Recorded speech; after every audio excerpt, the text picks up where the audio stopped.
Unang salta niya sa Manila, tinawagan yung alaga niya na baka. Sabi niya, huwag ka makulit dyan ha. Baka bukas ulamin ka ni Papa. Ito yung baka mo malupit yun, naka-cellphone yun.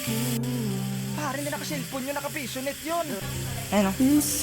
Kahit magpalaki ako ng katawan dito, ipakita ko kung gaano ako kasarap. Kung hindi naman ako mahal ng taong mahal ko, wala rin. Anong purpose ng bicep kung wala namang hawak? Anong purpose ng shoulder kung wala namang sasandal? Tangina, nakita mo lang boys yung balde namin, hindi ka na nag-chat ah. Tangina, kumawata ako sa'yo. Tapos nakita mo lang cup noodles yung baso namin. Hindi mo na ako pinansin. Wala eh, ganun talaga. Mahirap lang kasi kami, boss. Di naman kasi ako anak ng kontraktor eh.